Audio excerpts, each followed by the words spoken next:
Hi, are you a nursing student, a RN student preparing for the NCLEX, or you are just new in RN program? Hey everyone, I'm Nurse Mia and a student nurse, RN. Welcome to another study group. RN section, Nurse Get Zen Med-Surg Prep Series, where we break down through each chapter in three focus parts, so we can learn smarter, not so harder. And the plan is, whatever you studying before the class, or preparing for the NCLEX, it's good to have an overview of kind of each chapters. So it will give you a confidence and clarity. Follow me through those three parts of each chapter, which today we cover the outline. It's part 2, medical surgical RN textbook. I think each college they have great textbooks which will improve your ability to get good scores in the classroom and NCLEX. That they say guarantee, and I kind of believe that. So check out the notes from the description below. Look out for freebies, and let's get started. It's time for me to share my screen here. So this is my outline. So see you. Davis for medical surgical RN students. In chapter 6 is geriatric implication for medical surgical nursing. The outline. Now we have the overview of the chapter.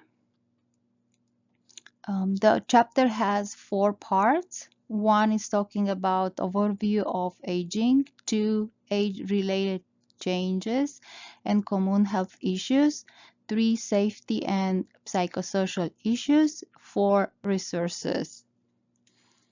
And we go on each of them one by one.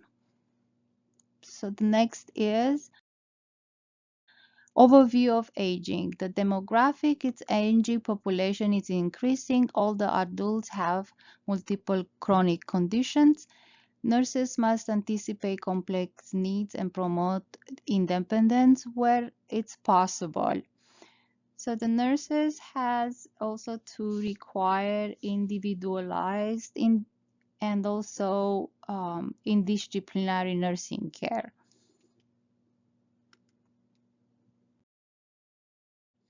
The next is the second, which is the age-related changes and common health issues. They have about 9, and number 1 is cardiovascular health issues. So it's heart and vascular disease, heart failure, AFib, any general heart disease. Also, the book provides like a lot of safety alert, and another one can be that the Joint Commission identified 5 national safety goals for home care in 2022 to ensure medication safety, prevent falls, and communicate clearly.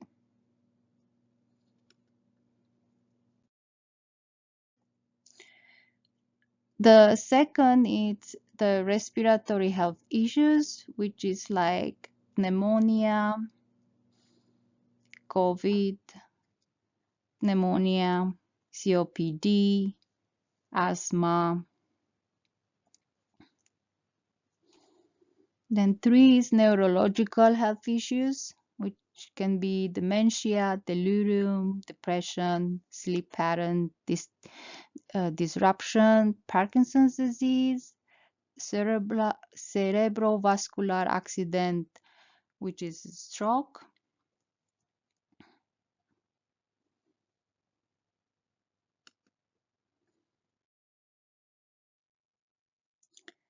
And 4, cognitive issues often overlap with neurological conditions like dementia and delirium, Early detection is critical for care planning and patient safety. So overlap with neurological disorders, early detection is critical for planning and safety. Then 5, it's genitourinary and reproductive changes, where includes urinary incontinence, prostate changes, and sexual health concerns. Risk for UTIs increases due to anatomical and immune changes. 6 is gastrointestinal changes, nutrition issues, decreased appetite, impaired absorption, constipation, and changes in taste or smell.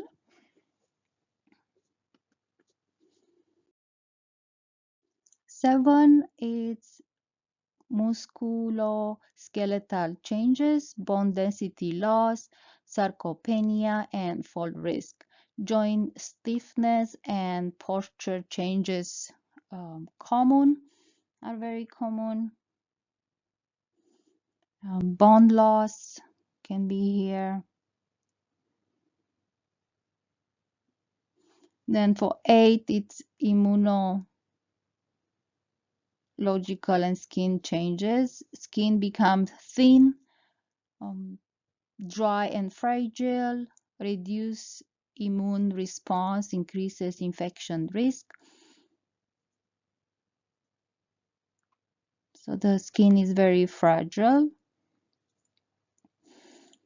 9, which is the last one, it's sensory, which is decrease in vision, hearing, taste, smell, and touch, impacts safety, nutrition, and communication. So the vision, hearing, taste, touch decline affects safety, nutrition, communication.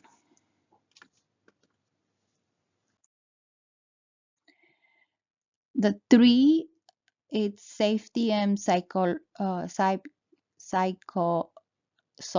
issues, and has about 5 categories.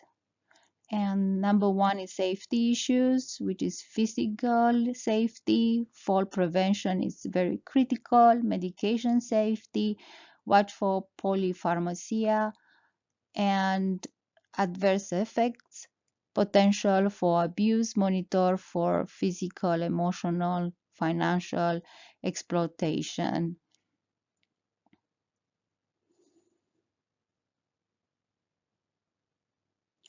So fall risk, medication errors, elderly abuse. So it's risk for abuse. 2, psychosocial issues is so it's isolation, grief, role changes. So transition, loss of independence, grief, social isolation, role changes. Nurses play a key role in emotional support and mental health referrals.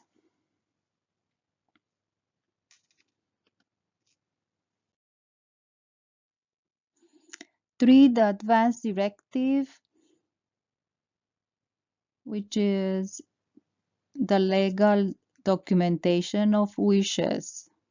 One of them is the advance directive. Ensure documentation is complete and in the medical record. Respect and advocate for the patient choices.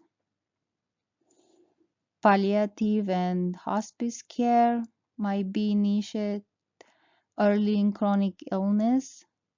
Focus on quality of life, not just end of life. 5, so back to palliative and hospice, you focus on comfort and dignity. For 5, housing and financial concerns, is like Medicare, Medicaid support system, which involves access to Medicare, Social Security, Medicaid, and long-term care options.